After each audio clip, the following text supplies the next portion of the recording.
Last week, Wednesday, former Vice President Atiku Abubakar officially declared his intention to contest the presidential election in 2023 under the platform of the People's Democratic Party. Atiku's declaration comes just 7 days to the 2-week deadline given to the PDP Zoning Committee to make recommendations for the zoning of various elective positions before the elections. Speaking at the International Conference Center, Abuja, the presidential hopeful said, in quotes, "The most fundamental right of every Nigerian is the right to life, but the APC has failed to protect the life of her citizens." He added that his administration would focus on 5 priority areas: unity, security, economy, education, and devolving more powers to the federating units. Joining us now from Toronto, Canada, to tell us why Atiku Abubakar should be the next president of Nigeria is Professor Odidi, former chairman and committee of Diaspora PDP 2019 Presidential Campaign Council. Good morning and welcome to the show, Professor. Good morning. Thank you for having me. Well, Professor Odidi, thank you for joining us. Well, former Vice President Atiku Abubakar has declared his interest in the presidency of Nigeria in 2023. If he gets the ticket of either the PDP or any other political party, that will be about the 6th time that will be running to be president of Nigeria. Why Atiku? Why does he want to be president, 6 times, maybe 7 times, contest for the position? Even when some of the persons who supported him in 2019 are now saying, well, he's probably too old for the job and he should just stay in the position of statesman. So why Atiku? Thank you very much for that question. I want to address the issue of people who have worked with Atiku in the past, as you say, coming out and saying that he should perhaps remain a statesman, and the issue of age and what have you. I think what we should be looking at here is about, we should be looking at people's ability or a person's ability to perform and a person's ability to provide ideas. In the case of governance for Nigeria, a visionary leader, that's what we should be looking out for. It's not about age. If you look at Nigeria as an example, a lot of the states' governments are run by what you call younger people, so to speak, people in parliament, in the House of Assembly and in the Senate, quite young people too, and elderly as well. But if you look at their states, they haven't done well. So it's not about age.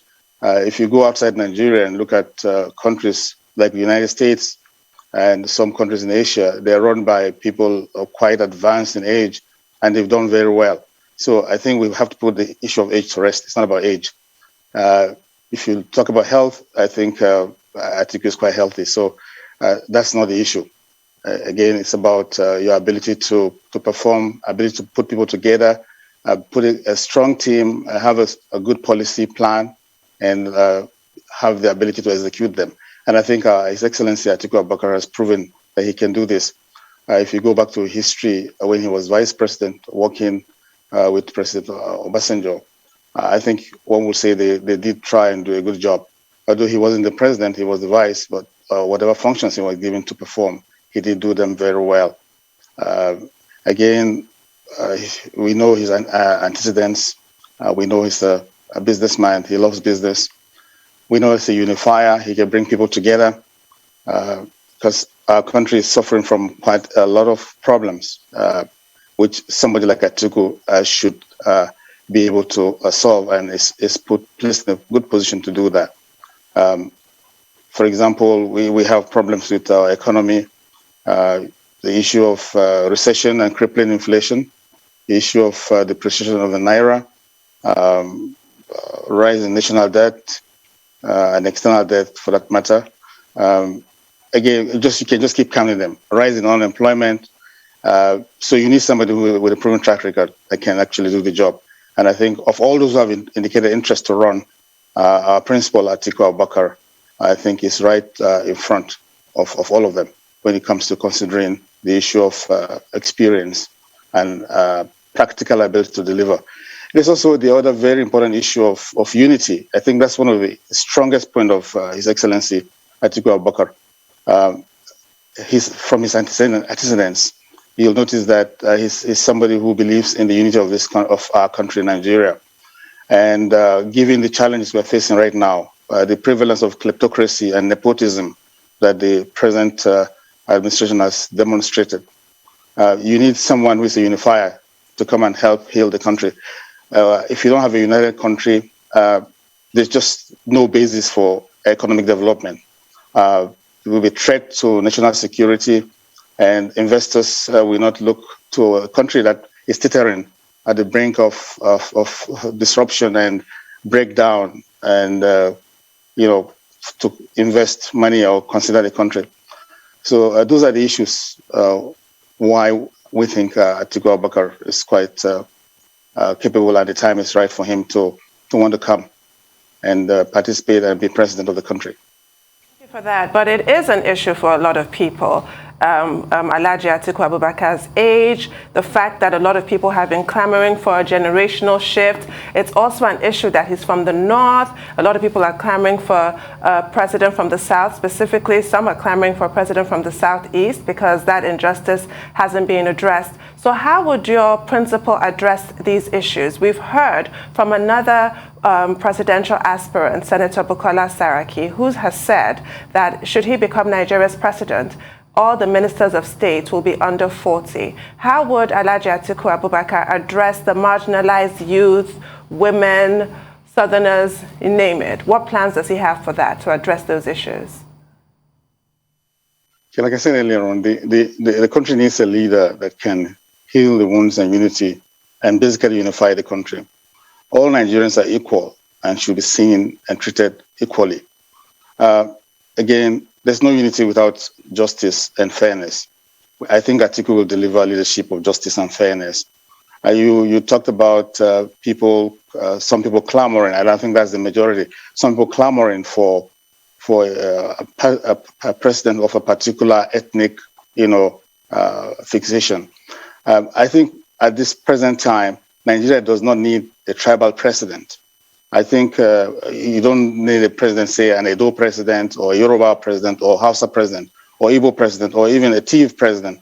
We don't need a northern or southern president. We need a Nigerian president, someone who, by their body language, utterances, associations, and actions over the years have demonstrated their Nigerianness, for want of a better word. I think, again, like I said earlier on, Atiku's antecedents show that he's a unifier and he's a true Nigerian who believes in one Nigeria.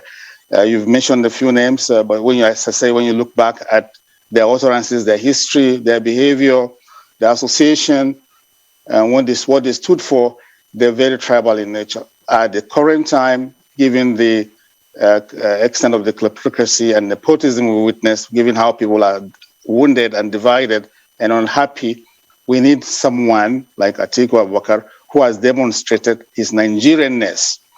And I think that's key to that question of whether it's South or not.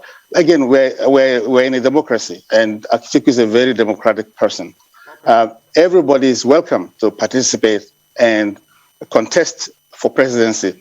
It's not right to say that we have to cede positions of presidency to a particular person, whether age or where they come from.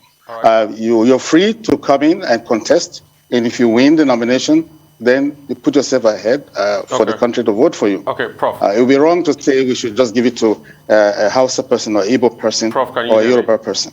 Real quickly, two things.